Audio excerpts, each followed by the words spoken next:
Ay, ka ba to? Makakuha ka ng right person, gusto na yung meron lang yung business. Kung magkano kita ni Ma'am Jay, mga ganyan kita, mas makikita nyo pa. Kasi yung mga tuturo namin, mga pinagdaanan na namin eh. So yung mga technique na tuturo namin sa inyo, hindi nyo na pagdadaanan yung trial and error. So ang gagawin nyo lang, sumunod na kayo mag-Ma'am Jay, sa mga uplines nyo. Yun na yun, simple lang. So, napakaganda nung lahat naman tayo yung Facebook, di ba? So ina-urge ko kayo na gamitin yung Facebook ko. Kasi ngayon ang labanan ngayon dito hindi yung bari-bari, hindi yung bara-barangay. Ang labanan dito basa-basa na. So paano natin makuha yung mga bansa? Internet talaga. So mas marami kayong friends sa Facebook. Ilan mga friends nyo? 1,000 meron ba? Meron. So, pag 200 yung friends nyo, mabilis kayo ma-reject. Kailangan mga 1,000 pataas. Para yung makakuha kayo ng mga interesado. So, gawin yung technique lang. Friend, pwede mo pa-post. Post yung mga ads natin doon. Kasi pag pinost nyo sa isang friend nyo, lahat ng friend niya, makikita yung post nyo. So, maaaring yung friend mo hindi sa interesado, pero yung mga kaibigan niya, interesado pala. So sabihin niya, ay hindi ako interesado. Sige, hindi ka interesado, pwede mong pa-post na lang.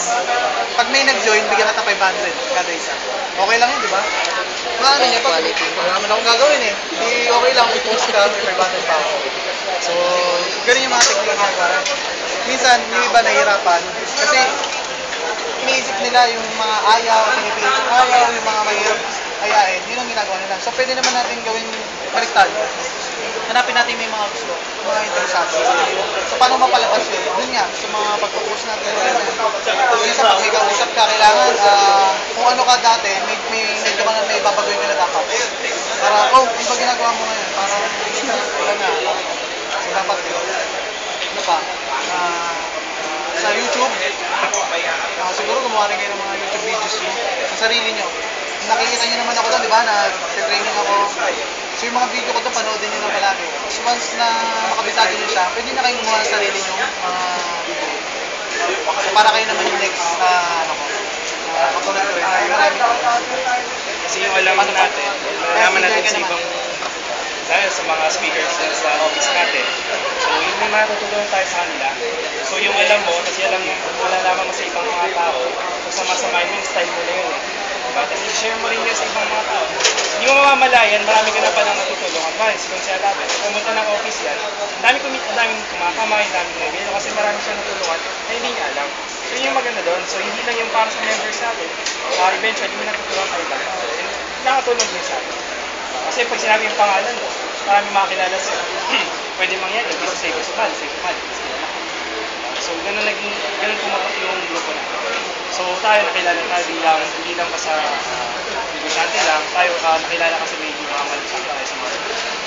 So, tapos, isa pang tip, kailangan ang tingin nyo sa sarili nyo, hindi pangaraniwan. Maraming networker na pangaraniwan, yun yung mga hindi kumikita. Di ba ang daming networker, mga hindi kumikita? Kasi pangaraniwan sila eh. So kailangan gawin nyo, kakaiba kayo. So kung yung iniisip ng mga pangaraniwan, dapat higita nyo. Be creative, iba-ibang gamitin mo yung sarili mo. Ano kaya magandang pandinig sa akin? So yun pwede nyo gawin.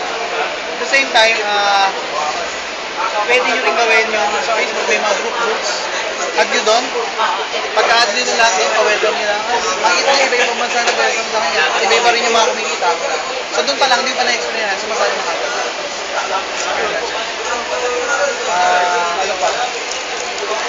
Yung mga tanong mo. Yung mga tanong nyo na parang nahirapan kayo sa mga may tanong po. Ano yun ako parang medyo maliwanagan kayo.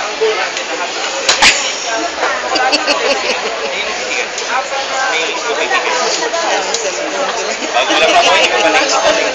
Sarili nyo naman.